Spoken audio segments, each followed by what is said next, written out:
Well, tie me to a pig and roll me in mud. Elon's gonna try to buy Twitter.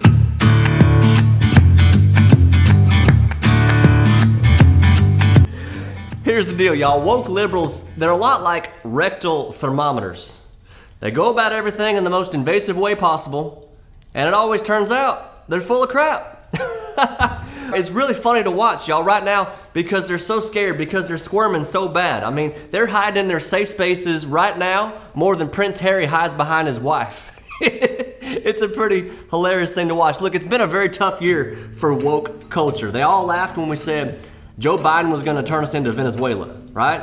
Then all the gas happened, the inflation happened, the shelves are empty, and then voila, we're starting to look a lot like Venezuela.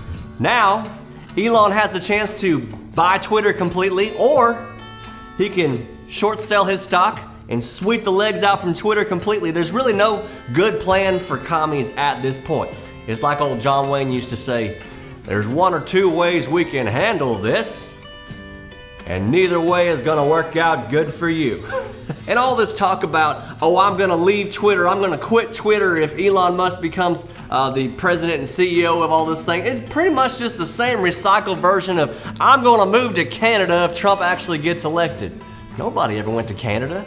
You never left 1,000 feet away from Starbucks. Now don't feel bad, this ain't just isolated to Twitter, okay? Rumor has it that Elon Musk also offered to buy CNN last week for $28. They're in negotiations right now. It's not just Twitter. It could be all around the board. The man's got a lot of money, y'all. Listen, I know it's hard to be a left-winger in 2022. I mean, now you got the parents involved in school boards. They're getting all in your business. I mean, how are you gonna indoctrinate little commies if parents are paying attention? It's been a hard year for y'all, I get it. Now, I think the real reason that liberals have a burr under their saddle is because Elon won't just stay in his lane. He won't stay in his lane.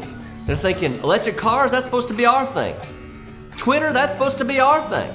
Bottom line, Twitter needs to be changed. They've made a lot of enemies, and at this point, they've been paid more hush money than Bill Clinton's former female associates. My advice to left-wingers is to look at the silver lining. This is a beautiful opportunity for y'all to get to see how capitalism really works. There was a man, he made billions of dollars. He wanted to acquire something with a monetary value, okay? So he buys it, he takes it over. That's how it all runs, that's how it all works. It doesn't get bought by somebody who had the most feelings hurt. It doesn't get bought by somebody who had the most opinions. It gets bought by capitalism. Some of these 20-something Twitter employees never got taught the lesson that redneck mamas teach their 4-year-olds every single year at a county fair, which is don't you run up behind that bull because you will get kicked in the face. Elon is that bull. He doesn't care about your opinions. It's the same reason Jay-Z doesn't contact me for what kind of content should go on his next rap album. My opinion doesn't matter. Now, I don't know how Elon's story is gonna end, nobody does. But right now, he's as American as biscuits and gravy. Now, if you'll excuse me, I'm gonna go fire up a cigar, I'm gonna get on the Polaris, and I'm gonna ride around my ranch and all this beautiful acreage I got with capitalism that I worked hard for, with my privilege called hard work. Don't feel too bad, commies. If you wanted to be bulletproof from capitalism, you should have pretty much just set up Twitter headquarters in China. Oh hell. Live and learn.